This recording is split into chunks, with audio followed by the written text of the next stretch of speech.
SportsJAM's Questions of the Week. Did Paul Brown really just trade Carson Palmer? Why is Andrew Luck going to the Minnesota Vikings? And who's going to win the World Series this year? Sounds like we need some answers. Let's start the show. Hello and welcome to another edition of SportsJAM alongside Stephen Peffer and Rob Steele. I'm Chad Cetera. Gentlemen, the World Series is upon us, the Rangers and the Cardinals. But before we get to the World Series, tragedy hits IndyCar racing. Yeah, Chad, Dan Welding dies in a 15-car crash in Las Vegas in lap 11. Sad story. I mean, this is, if you haven't seen the video yet, it's tragic. The 33-year-old Weldon, two-time Indy 500 winner, 2005 Indy racing champion, dies of basically it's head trauma, what they're calling it, and just a sick sight and a sport that, if it wasn't for Danica Patrick many years ago, would be in trouble as it is. Gentlemen, this could be the last straw. The open-wheel racing era that we know could be coming to an end. I agree. I don't think it'd come to an end. They just might not race on oval tracks anymore. I think that's the big reason why, because they're made for, the road courses. And this thing was horrific. I was in silence after I saw the crash. Yeah, Weldon leaves behind his wife, his two kids, and I guess it's a nation of fans, friends, family. Our condolences here on SportsJAM to Dan Weldon and his family and friends. We hope you all can make it through this.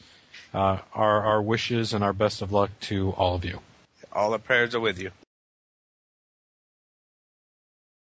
It's time for baseball news with Extra Innings. This has got to be the hardest World Series to predict in a very long time.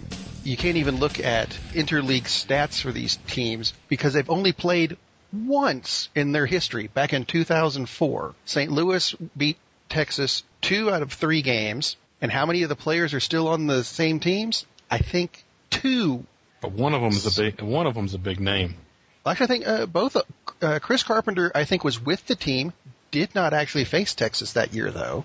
And Pujols. Yeah. But he hasn't faced any of the Texas pitchers, so it's kind of pointless to say, "Ooh, look what he's done in his career against Texas." Well, do you think that's but an not advantage? against any of these players? So, do you think that's an advantage for the pitchers or for Pujols? I think probably the first time they go through the rotation, the first 3 games, the pitchers are going to have a slight advantage. Once you get to Game 4, it becomes a slugfest, and you're going to see a higher scoring game than the Jets did this week. When you say that, it reminds me of the 1993 World Series between Toronto and Philadelphia. Those games were like 15-12, 17-14, and it was ridiculous until Joe Carter ended it. But Stephen, you asked the question. My opinion is it's going to matter. The pitchers are going to take charge, and when you've got pitchers of a C.J. Wilson and a Chris Carpenter who open up Game 1, they're going to take charge, except for when they face Albert Pujols, because he's the best player in the game. Easily. I mean, he's had a down season, and his down season is still better than anybody else's, but if you compare it to his seasons. But what about Beltre and Cruz for Texas? I mean, is Cruz going to stay hot? If it gets to the 11th inning, for God's sake, walk Nelson Cruz. Detroit did not know what that meant. Which was staggering. When he came up again in the 11th inning, and I was watching the game, and all I could think was, you can't be seriously pitching to him again. And they did, and off it goes. And you now know what's going on with the World Series, because Texas, who finished the best record in the American League West with a 96-66 record, they had a hard time at the end of the season. They had to fight off the Angels. But St. Louis, they're the team that's hot right now. They were the team that was 8.5 behind the Atlanta Braves to start September. They mowed their way through September, finished the season at 90-72, snuck into the wild card in the last night with a fantastic finish, and they have looked great in the playoffs. They've beaten Philadelphia. They've beaten Milwaukee, a team nobody would expect them to beat because Milwaukee doesn't lose at home. They won 2 out of the 3 games in Milwaukee. Nobody expected them to be in the playoffs, much less this far, going into the World Series. People in August thought that this team was finished, and they're not. But you forget one thing. Tony La Russa has been around forever. He's been around since the Bash Brothers. I mean, he's been in St. Louis forever. He took St. Louis to a World Series victory just a couple years back as a wild card. They're back again. La Russa knows how to manage. He knows how to win single games. St. Louis, you look at them, and they've got Albert Pujols. They've got other great players, but Tony La Russa starts up top with that team. No argument from me. The only thing about them going up against Texas is that Texas's lineup, top to bottom, is that they don't have a weak point. Everyone in their starting lineup can beat you on any given night. Which Cruz, who's number 7. Yeah, what was his? He had 29 home runs, 87 RBIs, and a 263 batting average, and he bats 7th. Well, look who's batting in front of him. Where else can you actually put him? Having someone with those kind of numbers there providing protection for the people in front of him just makes the people in front of him that much better. Exactly. It's a great matchup. You look at it, tape for tape, tick for tack.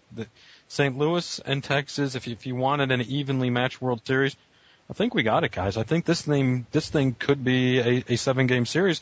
But my thought is the pitching staff. Chris Carpenter, who opens up Game 1, is 2-3 lifetime with a 7.32 ERA against Texas in his career. Okay, so, St. Louis hasn't played Texas, but he's pitched against Texas, and the bats. But here's the thing with that. The thing with that is he has only faced 6 of the current Rangers. He's faced Beltre, who's 1 for 3 with a strikeout. Mike Young is 2 for 6 with an RBI and a walk, and Mike Napoli has killed him. Napoli's 3 for 3 with a homer and 3 RBIs. Well, I'm saying. The other guys haven't faced Chris Carpenter. You flip that, C.J. Wilson, he's only faced 5 of the Cardinals. Berkman's 3 for 13 with a double and 4 ribbies. The other 4 are a combined 3 for 12. So you could throw stats away for this whole series, exactly. But the other note, we sit here and we try to pull stats as much as you can. For Texas, it's their 2nd straight World Series appearance. Before last year, as a franchise, they had only won 1 playoff game in their entire franchise career. So they make it to the World Series for the 2nd time. Last year, their bats got stumped by a San Francisco Giant starting pitching rotation. You go against St. Louis this year. Tony La Russa's been there. He knows how to manage teams in big situations. St. Louis, as a city, 18 times they've been to the World Series. They're on a hot streak. This is the most difficult World Series, like you said, to pinpoint. But look at the one stat that maybe we're not looking at, and that's current stats. In the ALCS, the starting rotation for Texas had a combined 6.59 ERA. C.J. Wilson in the postseason is 0-2 with an 8.04. We think that the pitchers might be effective in the first 3 games, but, gentlemen. I think they could. It's going to come down to the bullpens. It really is. The starting pitching for both teams, neither of them have had great starting pitching in the playoffs. But both teams have had good offense. How big is the rest time? Both teams were involved in extremely high-scoring Game 6s, and they both went through their bullpens like there's no tomorrow. Does the 3 and 4 days rest help either one of them more than the other one? That's the thing. I think both teams were pretty much equally helped out by the rest. Going into this, both teams are well rested. Both teams have got, apart from Wilson and Carpenter, kind of questionable starters. They've both got good bullpens, although I give an edge to Texas in this. Both of their lineups are good. Again, I'm giving an edge to Texas, but on the other side, you've got La Russa, who knows how to manage the lineups. So, massive toss-up for the whole series. It's scary. I guess, Stephen, I'm going to ask you this question. It's the World Series. It's Texas versus St. Louis. It's not the marquee matchup. It's not the Yankees and the Phillies. It's not the Dodgers there. It's not the East Coast versus West Coast. It's, in essence, small market teams playing for the World Series. Who's watching this thing? I'm watching it. I would rather watch this than Yankees I think Texas is the new Yankees. Their lineup is crazy top to bottom. Like I said, we got Cruz batting seventh. We have Josh Hamilton, Mike Young, Beltre, Ian Kinsler. I mean, everybody, 1 to 9. It's crazy. Their lineup is the new Yankees lineup. I want to see how they can do against St. Louis because I want to see what Pujols can do. Is he going to light it up, be MVP, or is Cruz going to take over? And Rob, one for you before we get our predictions. Albert Pujols, is this the last time, these potential 7 games in the World Series, is this the last time we see Albert Pujols in a St. Louis Cardinal uniform? I don't think it is. Although you just hit on the subject I was going to cover next week. Well, then let's keep it on suspense. Gentlemen, it's time. The 107th World Series. The American League champion Texas Rangers, managed by Ron Washington with a 96-66 record, versus the National League wild card champion, the St. Louis Cardinals, managed by Tony La Russa with a 90-72 regular season record. Let's start with Steven. Who is your World Series champion? Chad, I'm going to have to tease you a little bit. I'm going to tell you no huddle. Uh-oh.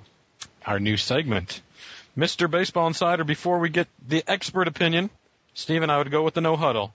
But I think you guys keep on saying it's the lineup. I'm going to tell you, the manager is where I think St. Louis picks up another World Series title. I'm going to take St. Louis to win it in 7 games. Rob, you're the man. It's your show. I'm going to agree with Nolan Ryan, who came out, I think it was a couple hours ago, and said Texas in 6. Ooh.